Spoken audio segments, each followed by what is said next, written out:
అత్రి మహర్షి భార్య అనసూయ.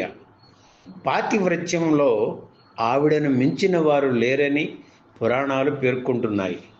అనసూయ పాతివ్రత్యానికి లక్ష్మీ, సరస్వతి, పార్వతి సైతం ఆశ్చర్యపోయిన సంఘటనలు ఉన్నాయి. దత్తాత్రేయ నామంతో ఆ త్రిమూర్తులే అనసూయ గర్భంలో జన్మించడం, లోకంలో చీకట్లు కప్పి అంధకారం ఏర్పడినప్పుడు అనసూయ మహిమతో మళ్ళీ సూర్యుడు ఉదయించడం, ప్రపంచం దాహార్తితో అలమటించిపోతున్నప్పుడు అనసూయకు గంగ ప్రత్యక్షమై కరుణించడం, నారదుడు ఇచ్చిన గులకరాళ్లను అనసూయ ఫలాలుగా మార్చడం, ఇలా ఒకటని కాదు, తన పాతివ్రత్యంతో అందరినీ ఆకట్టుకున్న సాధ్వీమణి సతీ అనసూయ.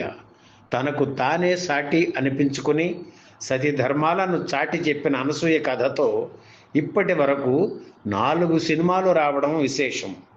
దాసరి కోటిరత్నం, కృష్ణవేణి, అంజలీదేవి, జమున అనసూయ పాత్రను పోషించి పేరు తెచ్చుకున్నారు. ఆ 4 చిత్రాల వివరాలు, విశేషాలు ఈ వీడియోలో చూద్దాం. తొలిసారిగా అనసూయ కథను 1935లో సినిమాగా తీశారు.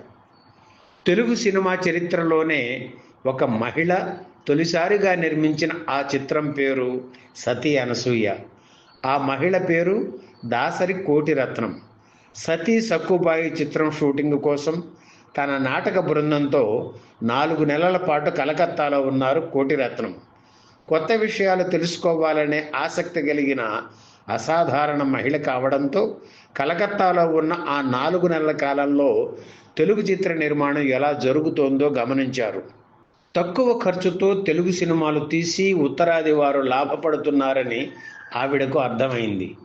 తను కూడా నిర్మాతగా మారి సొంతంగా సినిమా తీస్తే ఎలా ఉంటుందా అనే ఆలోచన ఆవిడకు వచ్చింది. వెంటనే తన బృందంలోని సభ్యులతో సంప్రదించి లాభాలు అందరం సమానంగా పంచుకుందామని చెప్పి చిత్ర నిర్మాణానికి ఒప్పించారు కోటిరత్నం. అరోరా ఫిలిం కంపెనీ భాగస్వామ్యంలో అలా సతీ అనసూయ చిత్ర నిర్మాణం మొదలైంది. సతీ అనసూయ చిత్రం విజయంతో తెలుగు చలనచిత్ర చరిత్రలో సరికొత్త అధ్యాయం మొదలైంది. ఈ సినిమాలో కథ ప్రకారం బ్రహ్మ, విష్ణువు, మహేశ్వరులు మారు వేషాల్లో అనసూయ దగ్గరకు వచ్చి పాతివ్రత్య పరీక్ష పెడతారు. వివస్త్రగా మారి వడ్డిస్తేనే తాము ఆతిథ్యం స్వీకరిస్తామని ఆమెకు చెబుతారు. అలా అనసూయ వివస్త్రగా మారి అతిథులకు కనిపిస్తే ఆమె పాతివ్రత్యానికి భంగం కలుగుతుందని, ఎప్పుడూ లోకంలో తమ భార్యలే పతివ్రతలుగా నిలుస్తారని త్రిమూర్తులు భావిస్తారు. అనసూయ వారి కోరిక మన్నించి సరేనని చెప్పి స్నానం చేసి రమ్మని చెబుతుంది. వారు వచ్చాక వరుసగా కూర్చోమని చెబుతుంది. కూర్చున్న తర్వాత భర్తను తలుచుకుని ఆ త్రిమూర్తుల మీద నీళ్లు చల్లడంతో వారు పసిపిల్లలుగా మారిపోతారు. అప్పుడు అనసూయ వివస్త్రగా మారి వాళ్లకు గోరు ముద్దలు తినిపిస్తుంది. ఈ సన్నివేశం చిత్రీకరించడానికి ముందు దాసరి కోటిరత్నంకు 5 సవరాలతో జడ వేశారు. ఆ జడను వదులుగా చేసి కోటిరత్నం కూర్చొని ఉంటే వెనుక భాగం కప్పేలా చేసి ఆమె వెనుక కెమెరా పెట్టారు. ఆ కెమెరా యాంగిల్లోంచి చూస్తే ఆమె నగ్న భుజం కనిపిస్తుంది.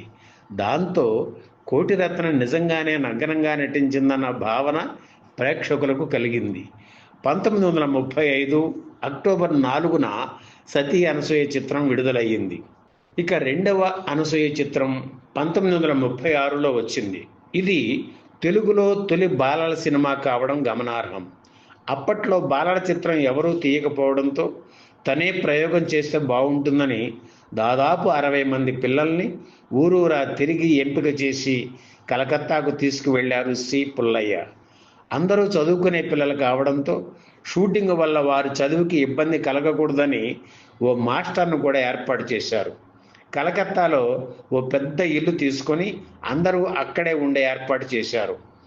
షూటింగ్ లేని రోజుల్లో ఆ చిత్ర కళా దర్శకుడు అడవి బాపిరాజు పిల్లలందరినీ ఒకచోట కూర్చోబెట్టి కథలు చెప్పేవారు.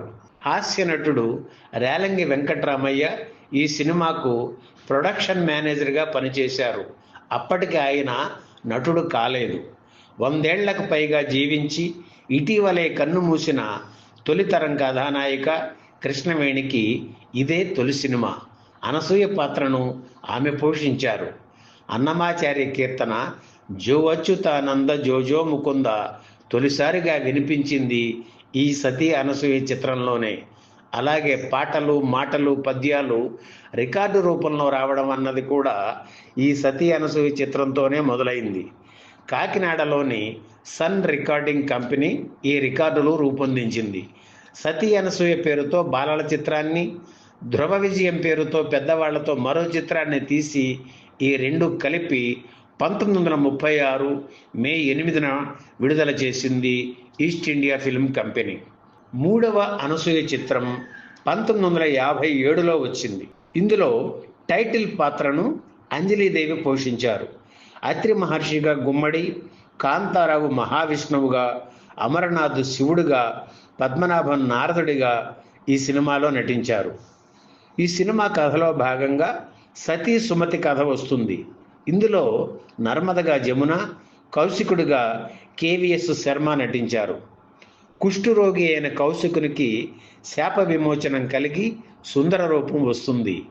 ఆ సందర్భంగా కౌశికుడిగా ఎన్టీఆర్ కనిపిస్తారు. ఆయనది అతిథి పాత్రే. ఈ చిత్రంలో కాంతారావు తొలిసారిగా విష్ణువు పాత్ర పోషించారు.